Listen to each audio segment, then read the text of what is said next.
L'heure était presque venue. Le lundi 5 juin 1944, les forces du mal qui avaient dévasté le monde, l'Allemagne nazie avait subjugué les nations libres d'Europe à travers la force, le mensonge et une idéologie de supériorité raciale horrible. De nombreux juifs tués pendant l'Holocauste et d'autres tués par les bombes, les munitions, la guerre. Hitler et ceux qui étaient à ses côtés pensaient que la démocratie était faible et que l'avenir était aux dictatures. Ici, sur les côtes de Normandie, la bataille entre la liberté et la tyrannie allait se décider. Ce jour-là, de juin, la destinée se jouait. Monsieur le Président Macron, Monsieur le secrétaire Austin, Blinken, chers invités, avant toute chose, nos vétérans qui ont rempli ce test de ce moment-là, il y a 80 ans. Il y a 80 ans, jour pour jour.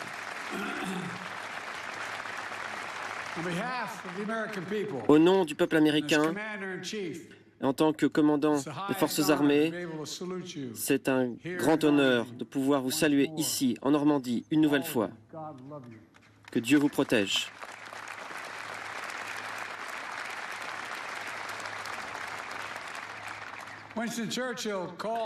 Winston Churchill avait appelé ce qui s'était passé ici l'opération la plus compliquée de toute l'histoire. Des années de préparatifs et l'opération Overlord était finalement prête à être enclenchée.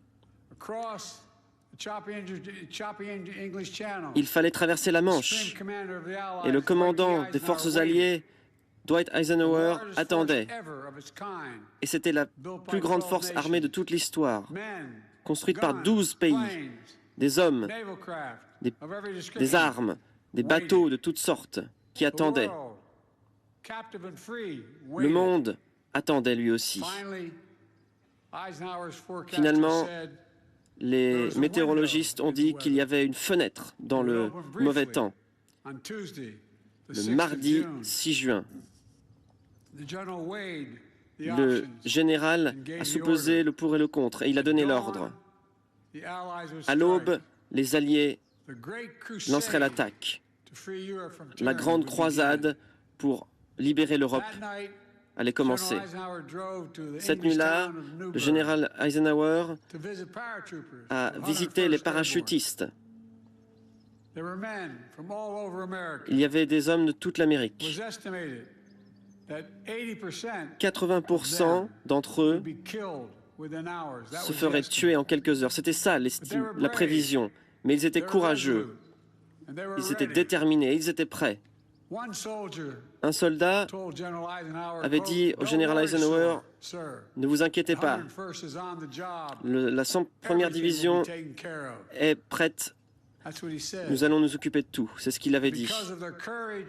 Et grâce au courage et à la détermination des Alliés, ils l'ont fait.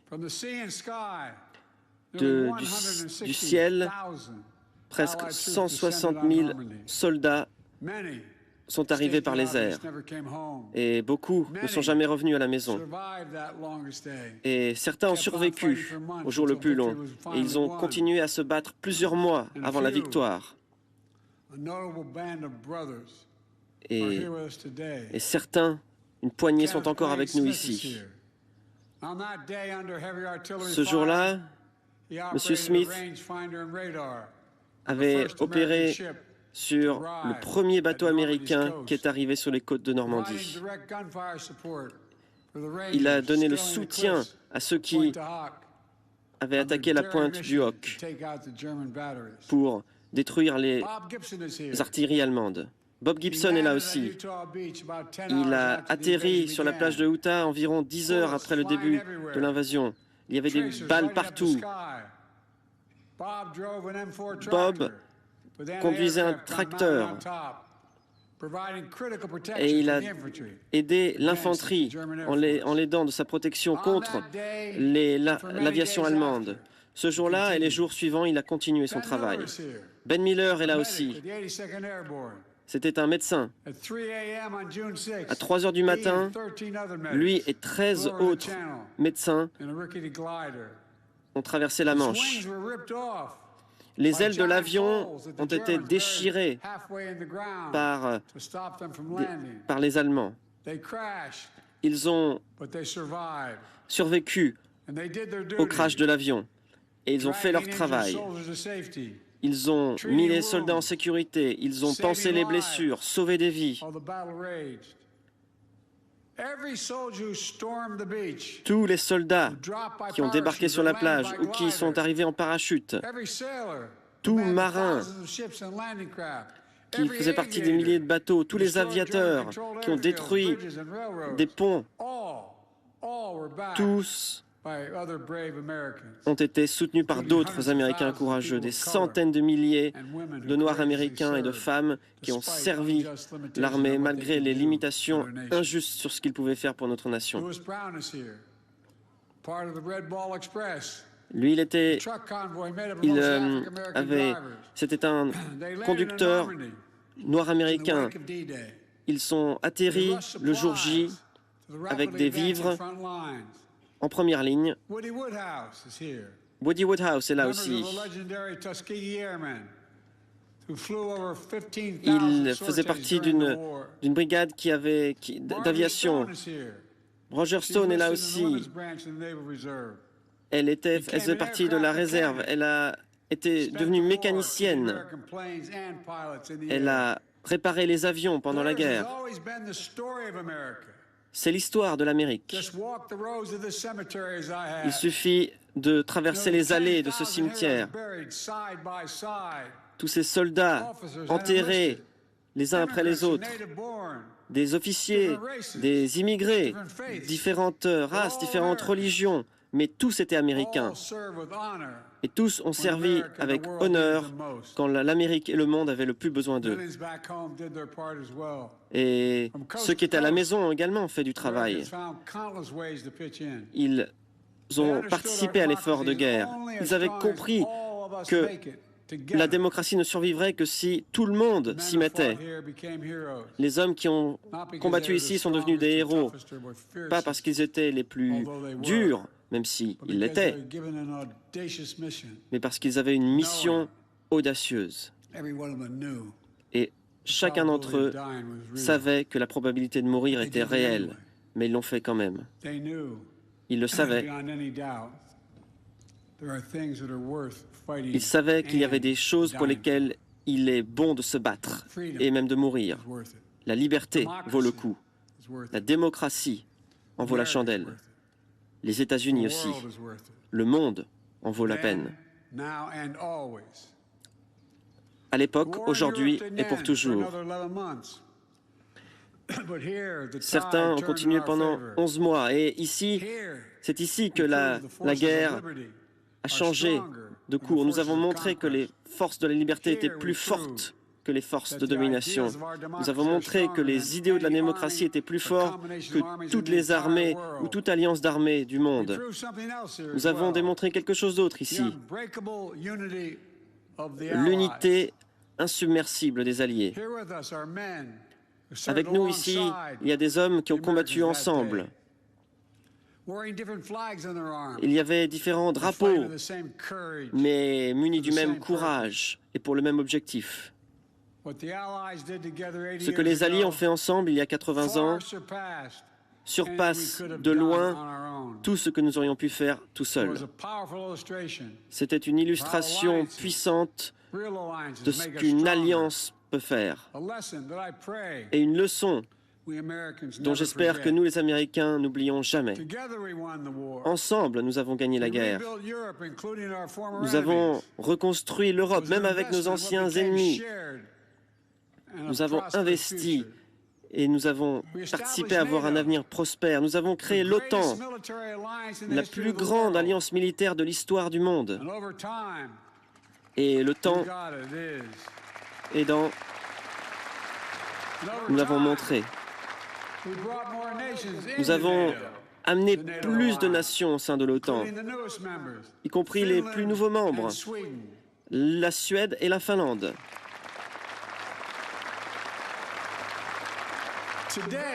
Aujourd'hui, il y a 32 pays au sein de l'OTAN. L'OTAN est plus unie que jamais et elle est toujours disposée à défendre la paix, la liberté partout dans le monde. Les États-Unis ont investi dans nos alliances, ont forgé de nouvelles alliances. Ce n'est pas seulement altruiste, c'est également pour sauvegarder nos propres intérêts. La capacité de l'Amérique à mettre les pays ensemble est un élément fort de notre puissance. L'isolationnisme n'était pas la réponse il y a 80 ans et ce n'est pas la réponse aujourd'hui.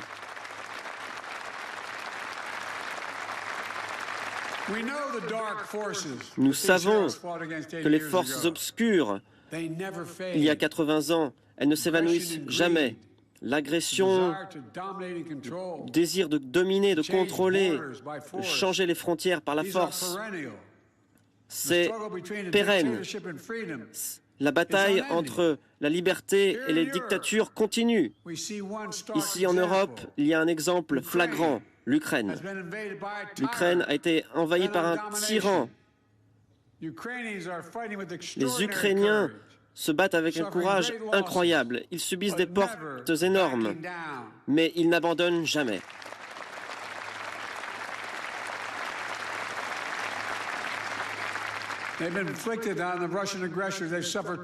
Ils ont subi de nombreuses pertes de la part des Russes. Les chiffres sont alarmants.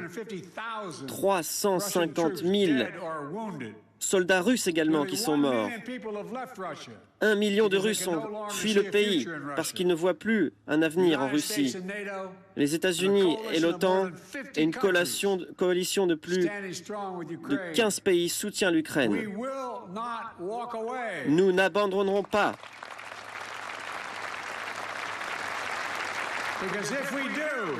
Car si nous le faisions, l'Ukraine serait soumise au joug russe et les voisins de l'Ukraine seraient menacés, toute l'Europe serait menacée. Ne vous trompez pas, les autocrates du monde entier regardent de très près ce qui se passe en Ukraine pour voir si nous laissons cette agression illégale, et nous ne pouvons pas laisser passer cela. Nous ne pouvons pas abandonner devant des dictateurs, c'est inimaginable.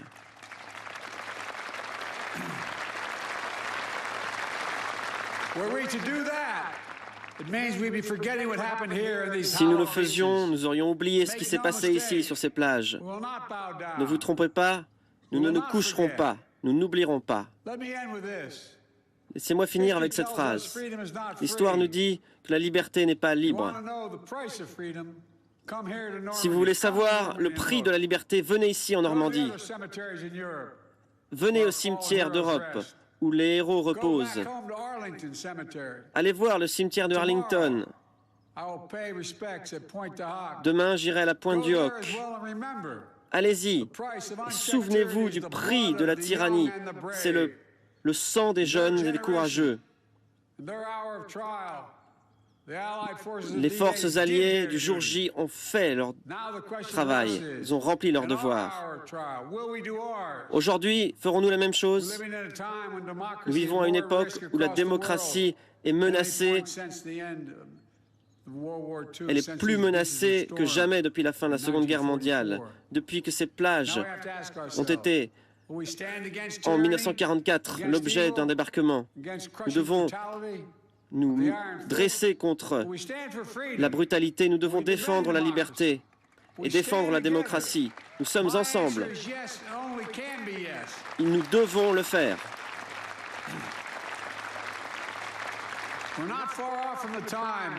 Nous ne sommes pas loin du temps où ceux qui ont combattu ce jour-là ne seront plus avec nous. Donc nous avons une obligation particulière. Nous ne pouvons pas laisser que ce qui s'est passé ici tombe dans l'oubli. Nous devons nous en souvenir, nous devons honorer cette mémoire.